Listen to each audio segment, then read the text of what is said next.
But yeah, I mean, we're given tons of examples from Scripture about the different abilities. I mean, there's narrations where Fatima would travel long distances when she was pregnant to deliver food to the Prophet, and it only seemed like a second had went by. You know, we have traditions about Fatima, how she used to cook with her hand in the boiling water because and wasn't burnt by it. And if we look at the character that I was talking about, and that he's going to be the focus of a future project that I'm working on, a documentary about Jabir ibn Hayyan.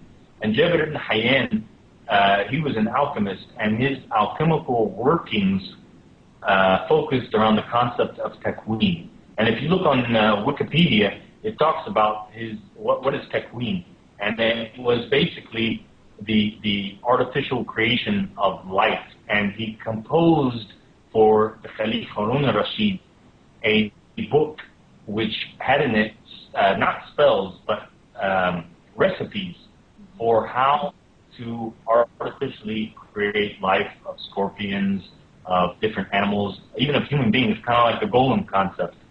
And it's a very controversial topic, but if we look in the Quran, it does have a basis to it, because you know, Isa alayhi salam in the Quran, he had the ability to give life to birds for the children of Israel, and it was only done by the will of Allah subhanahu wa ta'ala.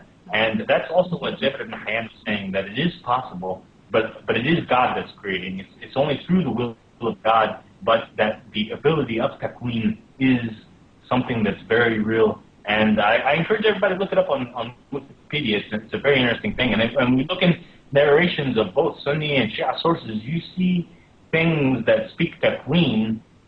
That, if you don't mind me, I would like to read one of the examples to you. Yeah, sure. There's a hadith that says that Harun al-Rashid was looking for someone who could make fun of Musa ibn Ja'far, the son of Ja'far al-Sadiq, belittle him and defeat him in arguments in a meeting. So a magician volunteered to do so. When they spread the table to eat, the magician put a spell on the bread, so that whenever Abu Hassan wanted to grab a piece of bread to eat, it would fly away from his hands. Harun was very pleased and laughed a lot at this. Then Abu Hassan turned to the picture of a lion which was on a portrait and said, "O lion, seize this enemy of Allah." The narrator of the tradition added that then the picture of the lion turned into a big lion, jumped out of the portrait into the magician and tore him up. Then Harun and all his companions who were present were watching, got scared, they fainted and fell down. When they regained consciousness, Harun told Abu Hassan, "I beg you by the right I have over you to ask the picture to return that man." Then the Imam said, "If the cane of Moses returned the canes and the ropes which it swallowed, this picture will also return that man." So regardless of whether you believe the narration, and regardless of whatever your background or your beliefs are, this concept, this idea of takween is what I would like to explore more. I'm not saying that it's possible for anybody. I'm not saying it's possible at all. I just am to explore the possibilities, the narrations, the stories of people who actually were able to manipulate matter with their minds. Are you familiar with the sorry to cut in, but are you familiar with the Project Superman story? Andy Perro's story? He was called Project Superman. He was a CIA, mind control specimen, and he was like their greatest success. And then they put him, I think, in the Montauk chair, and asked him, create a palette of gold. He had this incredible mind powers, this guy, and he writes his own story. And I would suggest, there is like this one little X-rated part, which okay, close your eyes on that. But it'd take like 3 hours to read online. It's one of the most fascinating stories I have ever read, and it's written from the guy himself. If you believe it's even true, but I happen to believe it's true. And he went in the underground bases, saw the lizards, the whole thing. He saw the Greys. He said the Greys tried to overpower his mind, and he even warned them. He said, "You try that again, and I'll kill you." And the Grey tried to do it again, and he just squashed him. He just ended him. And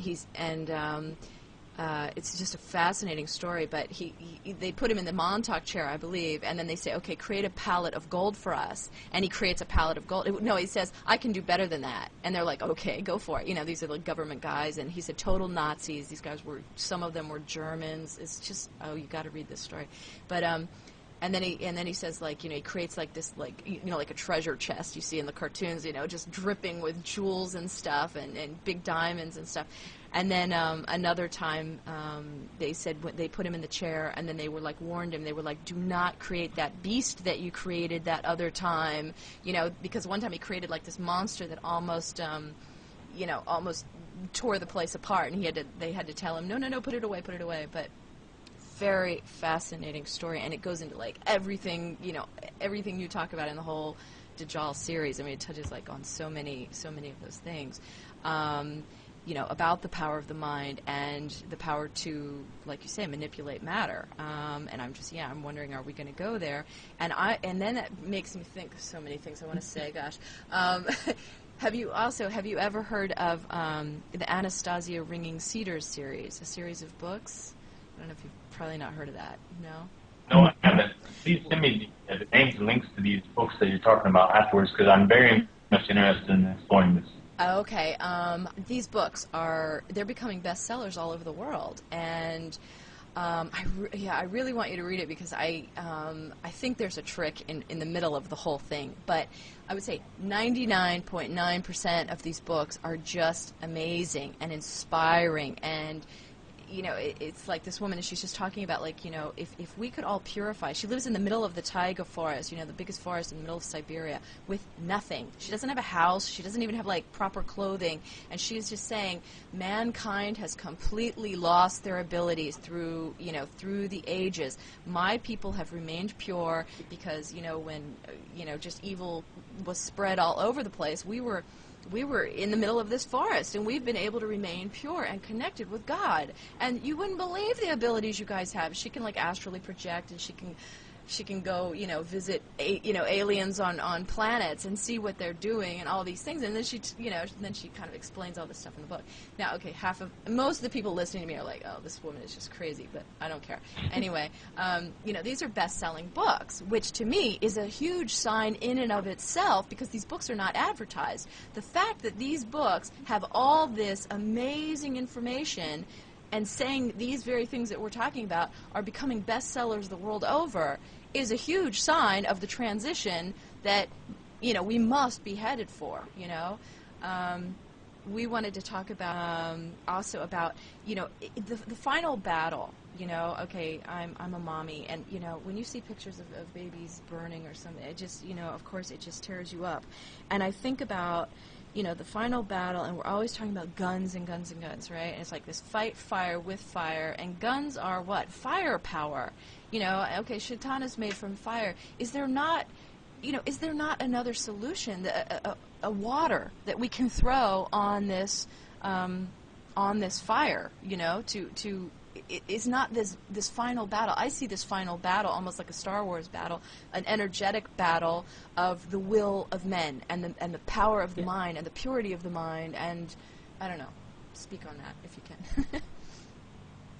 I do think that it is exactly what you're saying, because I'll tell you what, there's narrations that talk about how the Imam Mahdi, when he appears, and this is from Al-Mazahib, when he appears, Earth is somehow transformed into this sort of heaven on Earth, and people are able to experience this bliss that they've never experienced before. And there's tons of stories about, people being in the presence of highly spiritual individuals who are vibrating at extremely high levels, who act sort of as avatars. Like if you have a tuning fork and it's vibrating at a high level, and you have around it a bunch of smaller tuning forks that are vibrating at lower levels, the higher vibrating tuning fork will automatically affect the ones around it.